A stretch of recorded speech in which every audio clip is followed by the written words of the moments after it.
Hello my lovelies and welcome back to my channel. If you are new here, my name is Jane and I cover all sorts of things. I cover skincare and makeup and crafting. I love crafting. Uh, Food, that has been my passion all my life. Um, I was an interior designer, so there's a bit of that in here as well. I have multiple sclerosis and I'm also in perimenopause. Yay, joy.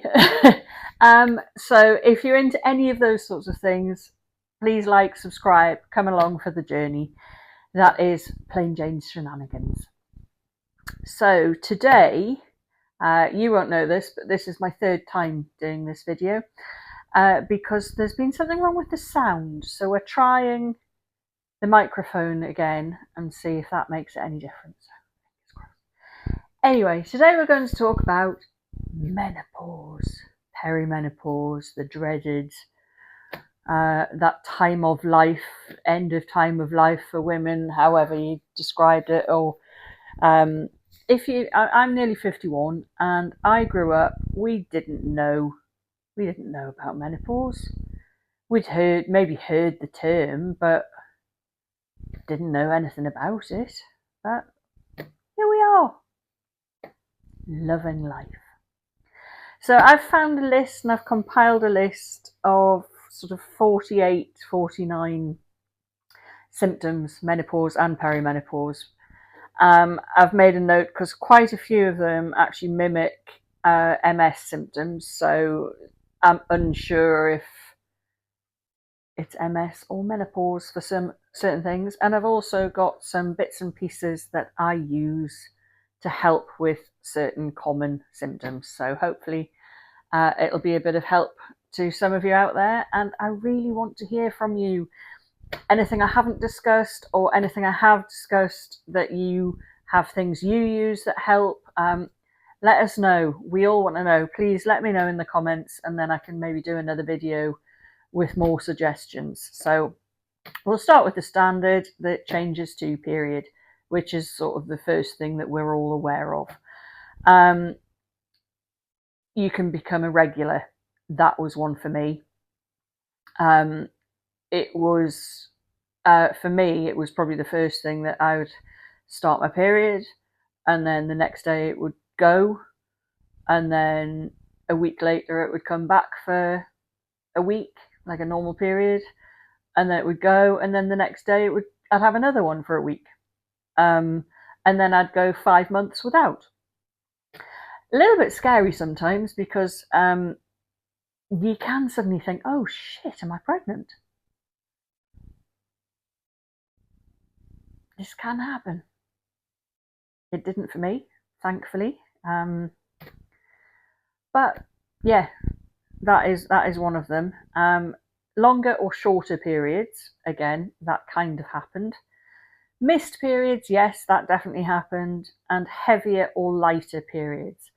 Not so much for me. I've always been a heavy period girl. All my life, heavy periods. No, not good. And unfortunately, that never changed. I went and actually went to the doctors because it was affecting life, certainly love life, with the irregularity of the periods, and they put me on something called the Mirena coil.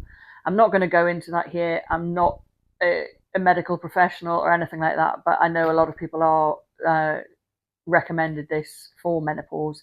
It gives you hormones that then, I suppose, they stop your periods basically.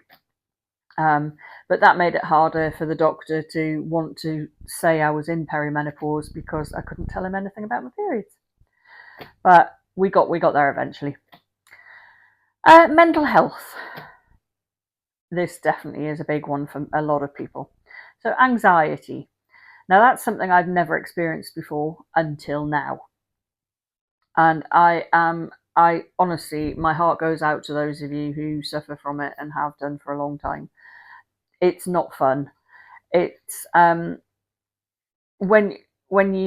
I've got had a vet appointment for my dog this week, and I was convinced that the dog was going to die when I took it to the vets. And I got so anxious about going to the vets that it was almost to the point where the dog was not going to the vets. Simple as that, because I'd got so worked up about it, and that's not me. So that was a bit of an eye opener, learning curve for me.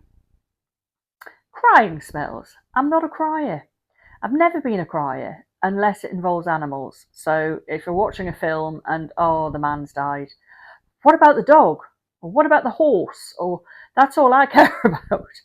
So my husband tells me I'm not empathetic at all unless it's towards animals. And I'm like, okay, I can live with that. Emotionally numb. That is a weird feeling for someone who, I wouldn't say I'm incredibly emotional, but I have feelings. And to suddenly not have feelings at all about something that you would normally have a feeling about, or something that you would normally go, oh, or ooh, or things, and just be like, that's weird. And you are aware of that happening if it's not something that's normal to you. More emotional, I think that kind of is covered. If you're experiencing any of these emotions that are not normal to you, then yes, you're more emotional. Increased stress. I've always been one of these people that I thrive on stress. So I don't actually notice stress, so I can't comment on that one. Low mood or depression, yes. And that goes also with the next one, which is low self-esteem and loss of confidence. Tick, tick, tick. You can just start feeling, for no reason at all, because I spend most days just home alone with this, and you can get into overthinking, and then you start thinking, I'm a waste of time, I'm useless, and yeah, and you can drift into that. So sometimes my husband will come home and I'm sat on the sofa just staring into space, and he'd be like, he'll just come and give me a hug. And that's what I need most of the time. I just need a hug. I don't need anyone to fix me or anything like that. I definitely don't need drugs. I just need a hug. Mood swings, irritability, anger, they're kind of all rolled in together. I don't notice mood swings. My husband probably would tell you a different story, but that's his opinion. Irritability, definitely. There are things that would normally have not bothered me to be like water off a duck's back, and now they annoy the out of me.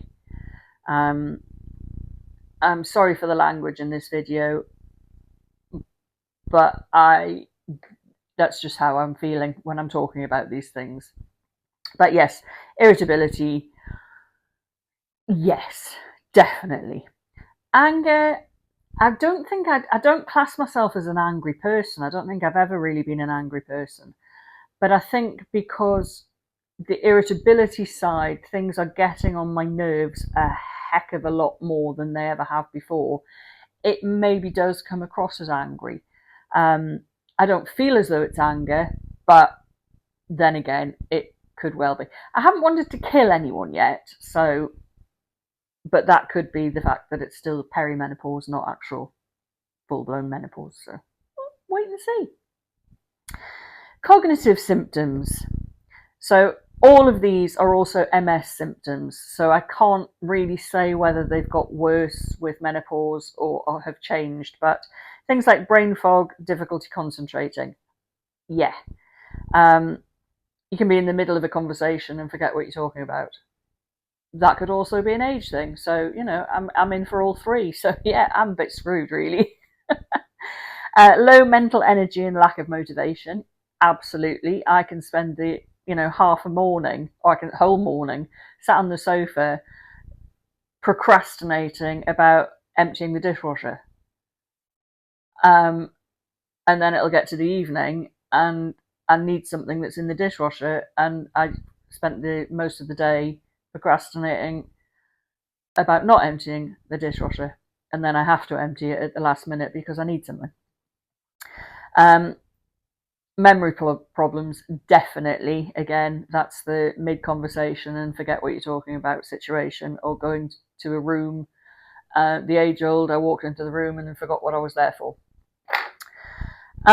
Physical symptoms and pain. Breast tenderness and swelling. Tenderness, yes.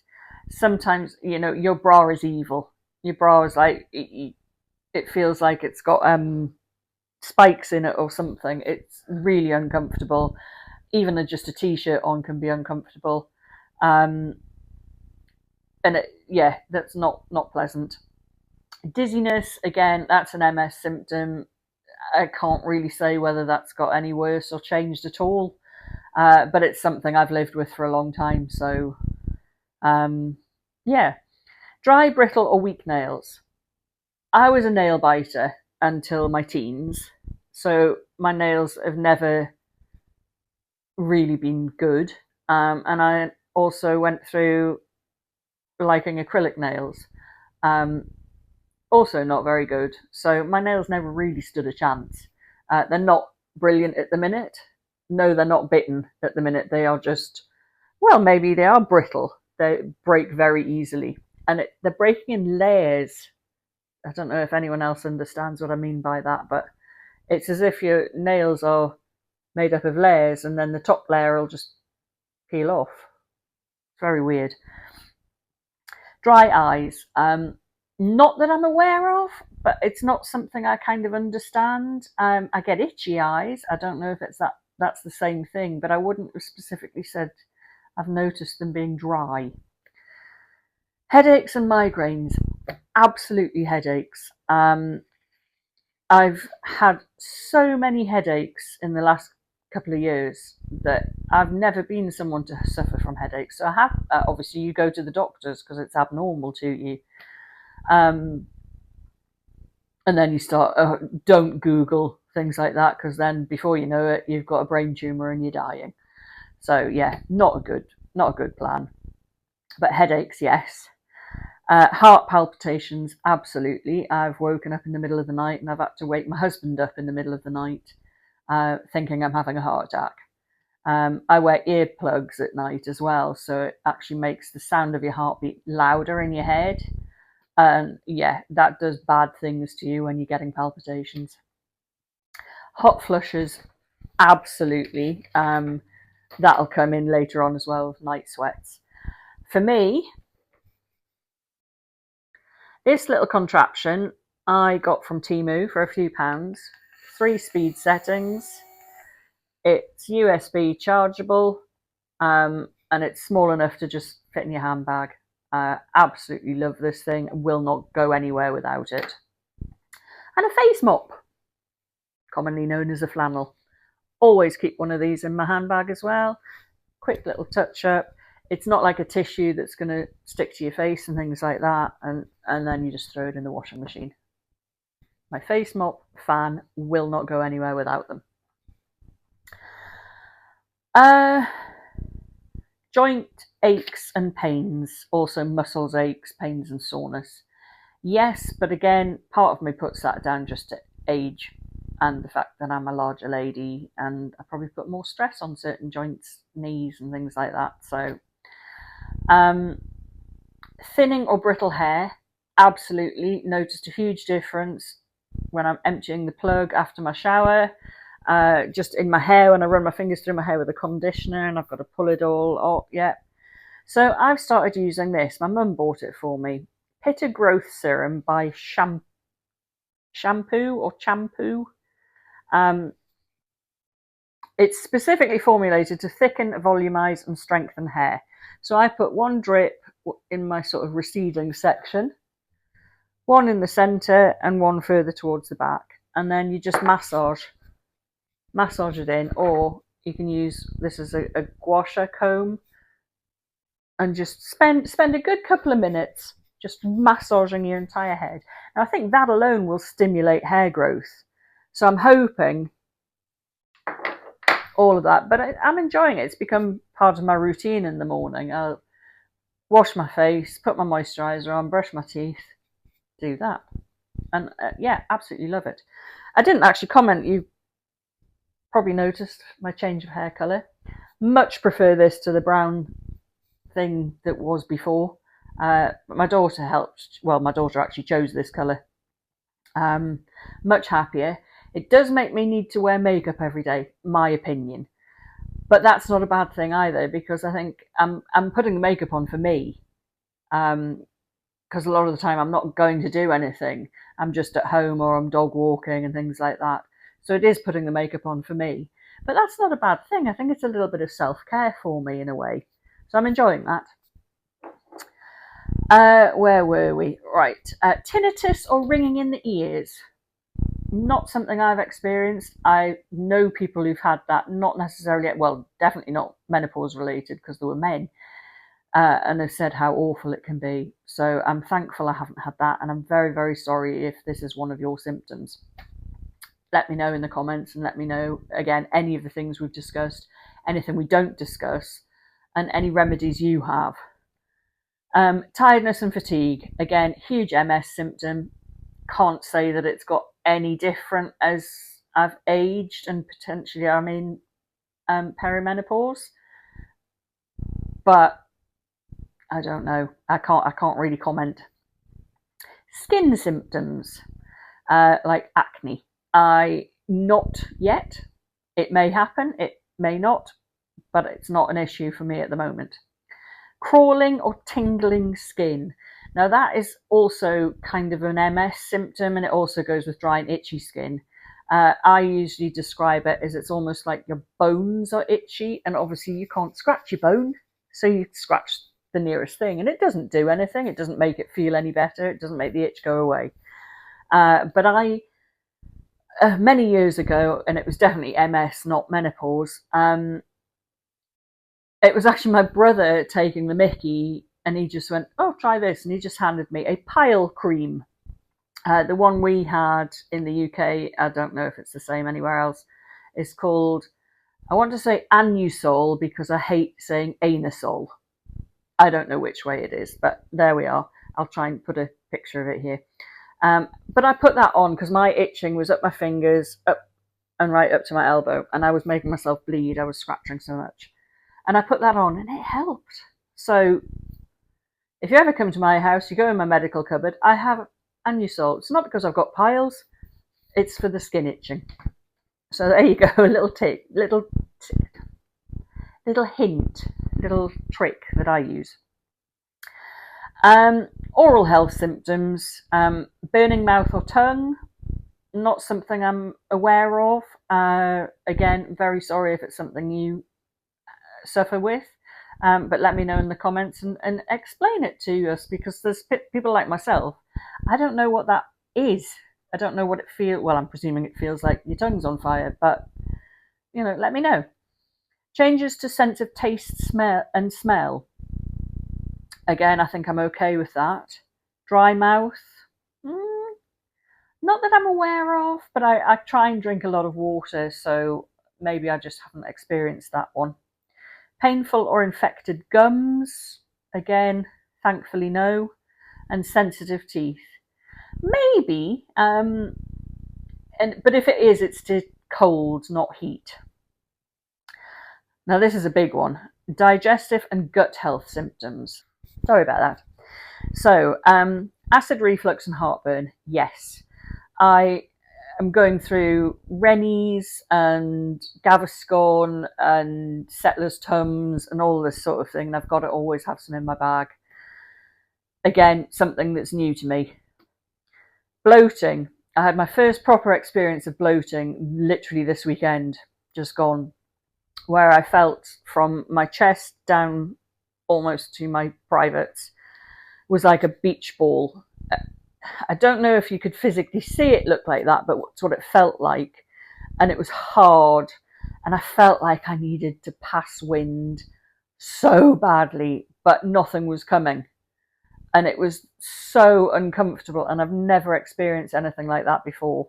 And I'm very, very sorry for those of you who this is something that is part of your life, because it is not pleasant. It did eventually go away, and yes, I did eventually pass a lot of wind. That's another one. Excess gas, massive.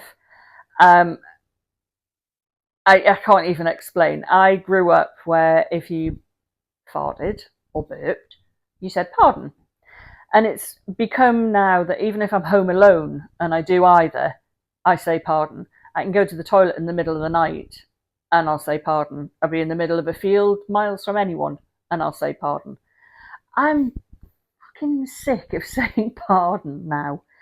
Um, I don't know if it's just menopause, if it's partly because I'm overweight. I don't honestly know, because it's a bit embarrassing to go to the doctors and say, I can't stop passing wind. But yeah, I pass wind a lot. I'm very lucky. It doesn't seem to be smelly. My husband hasn't complained of being smelly or anything, but yeah, passing wind. Um, Constipation and diarrhea. For a lot of years, I was one or the other, never anything else, one or the other. And I discovered this. It's a company called Happy Mammoth. And the one I use is the Complete Belly Reset. And it's a food supplement, it's a powder. I'll put a little video here when I make it, but it's tastes a little bit like vanilla ice cream-ish. And you put a scoop and then put a liquid of choice. It could be milk, it could be water, plant milk. I tend to just use water. Mix it up. I use one of those little whizzy sticks, but you could just use a handheld whisk or anything just to mix it up and just drink that. You can take it up to twice a day, but I just do it once in the morning. And the difference it's made in my toilet habits is huge. I'm now regular. I go once a day. I was going days, sometimes a week without going. And it's not very nice because it makes you not want to go out because you don't know what's going to happen. And there's only so many Imodiums you can take. But this is a complete natural formula with ingredients scientifically shown to improve bowel regularity while gently cleansing the digestive tract. It's for regular bowel movements, gut detox support, and beneficial gut flora. They do several different ones on this Happy Mammoth. I don't know if that's going to focus for you. But yeah, Happy Mammoth up there. As I say, I use the Complete Belly Reset. This will be my 3rd month now, and I'm regular and normal.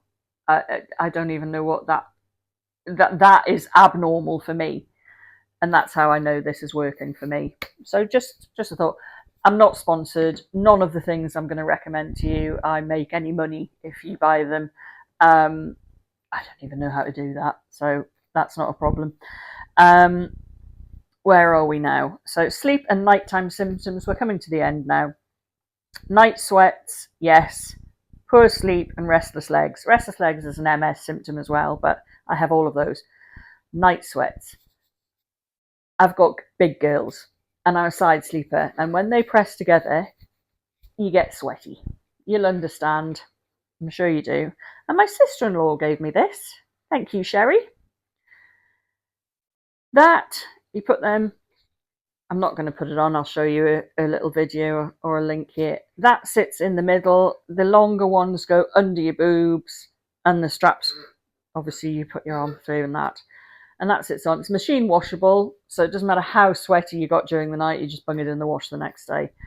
That is a lifesaver. It has saved my bedding, my mattress, my sheets, my sanity.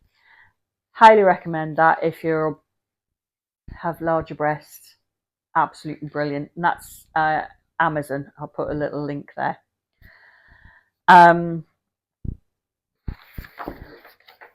Last page now. Oh, this one's can be a taboo subject. So this one's sexual health symptoms and urinary. So pain or discomfort during sex. My daughter might want to switch off if she's watching this at this point.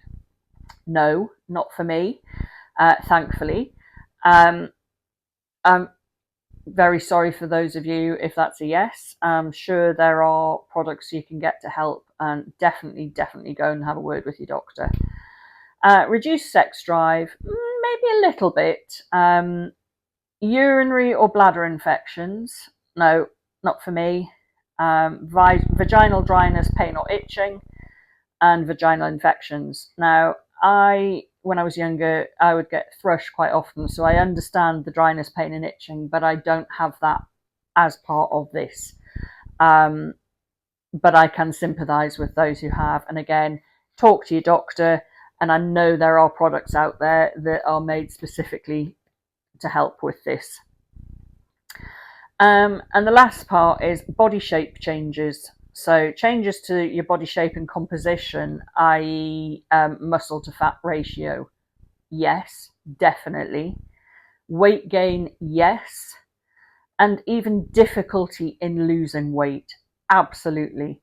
I did a month of intermittent fasting and I followed it religiously. Now, intermittent fasting has worked for me before brilliantly. So I did a month. I did no sweets, no chocolate, no crisps, no cake, no biscuits. I ate very healthy. I was very mindful with the meal choices I did have. Um, I was always in a calorie deficit. I was really strict and really careful. And I lost 1 pound. That's not right. That's not fair. That just no. I know there are courses and diets specifically for menopause, specifically for hormonal, and I now truly believe that I've not done one, but I truly believe that could be the right way to go, because I have a walking app. Again, I'll try and link it here. And they do an exercise. It tracks my steps, as does my watch. But it has little exercises that you can do every morning, and they start off sort of like 7-8 minute long, and at the minute I'm doing ones that are between 16 and 20 minutes long every morning, and they get me in another couple of thousand steps just in the morning, just doing that. And you can do them, I do it in my kitchen, and I've not lost or gained a pound in weight, even when I'm eating carefully and really trying to look after myself. Nothing's changing, and it's frustrating and downheartening, and just no. So hopefully, just very quickly, I decided to go on HRT. So I have something called estrogel.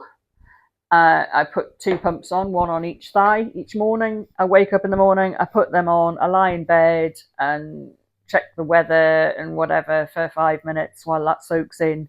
Saves me having to walk around like John Wayne. But that's part of my morning routine. Now, that has helped a bit with the night sweats, but I've got a doctor's appointment next week to go through it, because I don't think it's helping as much as it used to. Then again, it could also be the fact that it's colder, so I'm just not sweating as much as I was. But I'm still waking up some nights and I have to throw the duvet off and I'm lying. Pajamas, no. And unless anyone has any major recommendations of ones that are sort of sweat wicking, cool, and this, that, and the other. But I'm a butt naked girl at night because I get so hot and the duvet just has to come off. So yeah, let me know what you thought of this. Let me know if there's any symptoms that I haven't brushed on here.